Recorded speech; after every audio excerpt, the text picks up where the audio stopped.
من كان ليجرؤ أن يحاكمه في ذلك الوقت؟ الداخلية، الشرطة، الدولة. فأنت من قال الداخلية سأربيكم. لا، الدولة التي كانت موجودة في هذا التوقيت دولة مكتملة القوة والبطش في مواجهة خصومها السياسيين، وكان عندها قوى الشرطة والمباحث والنيابة وأصابعها ممتلكة للقضاء من داخله، كانت تستطيع أن تفعل. هل يمكن أن يحاكم حازم صلاح أبو اسماعيل اليوم؟ يحاكم؟ نعم. يحاكم ليه يا راجل؟ حرام عليك يا شيخ. كل اللي عملته ده ما ترحمش. ما هو هذا بقول لحضرتك التخاريف، ما هو اللي بيتكلموا مين حاصر مدينة الإنتاج الإعلامي؟ هل حوصرت؟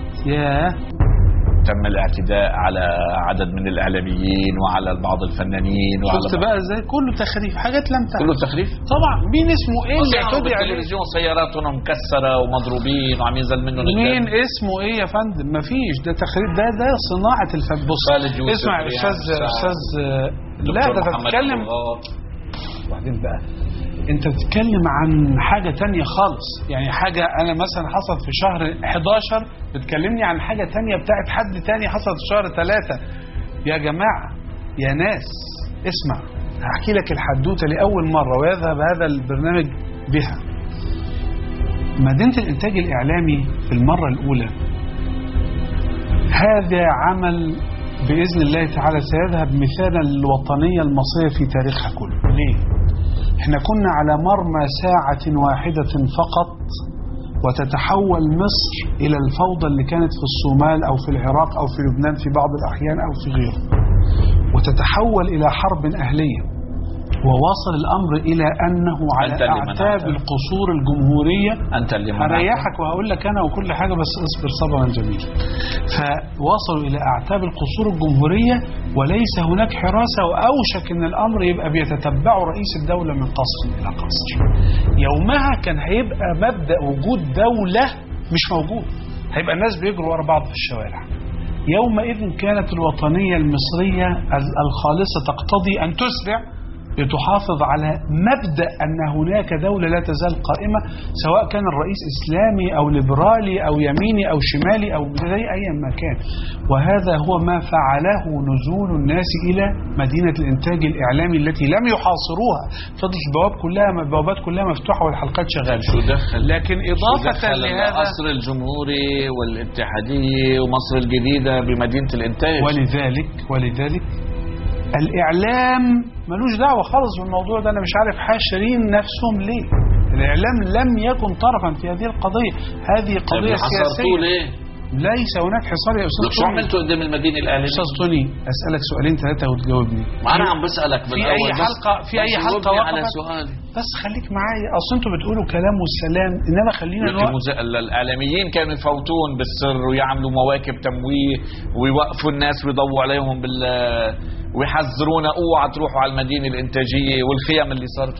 يا ميت خسارة عليك يا أستاذ توني، وقعت فريسة لهذا الكلام. حتى أنت كمان، حتى أنت يا توني يعني حتى حضرتك، يعني أنا بدي أسألك، يعني هذه فريسة تقع فريسة. إبراهيم عيسى نازل بكل أناقته ماشي قدامكم داخل المدينة الإعلامية، شو كنتوا بدكم تعملوا؟ تضربوه بالورود وتبوسوه والله يا إبراهيم يا إعلامي يا مبيض وجهه، شو كنتوا رح تعملوا مع إبراهيم؟ تحب تعرف الإجابة الواضحة؟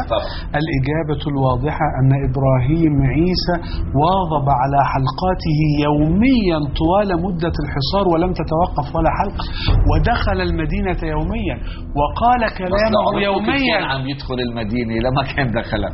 مش صحيح. ولا صحيح. مش صحيح، لأنه هذا الكلام عم تفتشوا السيارات يا شيخ. غير صحيح. ما بقول لك أنت السيارات يا شيخ. أنت وقعت ضحية حتى صناديق السيارات إذا حدا مهرب بصندوق السيارة. ما هو بقول لحضرتك شوف، انظر إلى أي درجة حتى بلغوا منك أنت أنهم أوهموك بهذا كلام لا أصل له. مدينة الإنتاج الإعلامي عاملة زي نادي محاط بسور له عدة بوابات. الاعتصام انعقد أمام البوابة 4 وترك البوابة 2 و3 و5 و6 و7 و8 وبوابة النايل سات وكلهم موجودين على السور، فلم يكن هناك أي حصار. وانعقد أمام البوابة 4 لا يمنع الداخلين، وإنها بعيدا عنها حوالي 50 متر وقف الناس طب هناك. شو انتوا عم تعملوا؟ عم انما تخبرون؟ الدجالون والمخرفون ما اصله مش هيعرفوا يجدوا فيا عيب واحد عشان يهاجموه، مش لاقيين حاجه يا عيني، فيضطر يالف وقعه لم تحدث. لا انت أبداً. معصوم عن الخطا الى لا لكن حتى الان لم يقع هذا الخطا، فبالتالي يضطر يعمل ايه؟ يالف له وقعه من عند نفسه كده، سلطنه يختارها عشان يعرف يهاجمك. هيهاجمني يقول ايه؟ يقول اعتصام سلمي مشروع وحق الناس، مش هيقول كده. فبدأ يقول نسميها ايه؟ فتشتوا السيارات ولا لا؟ ولا فتشوا ولا كان في لجان خالص، كلام غير موجود.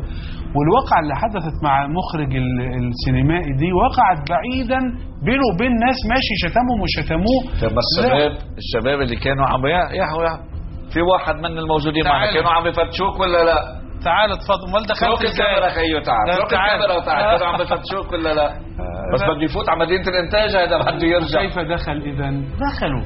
انما اساليب، كان في اساليب ايه يعني؟ انفاق تحت الارض زي بتاعت غزه هنغرقها في نفق في نفق. طيب ما انا عشان كده ما انا بقول لك انا اقول لك انا اقول لك الطرق هذه المدينه خبرناها شبرا شبرا. يا دول قرايبنا كانوا ماسكينها في اثناء عصر مبارك. كان في من ما هو انا ما اقدرش اقول، انما كان هناك من قرايبك. لا مش هقول لك يعني تشتغل مع زمن مبارك فلول اهو عندك قرايب فلول.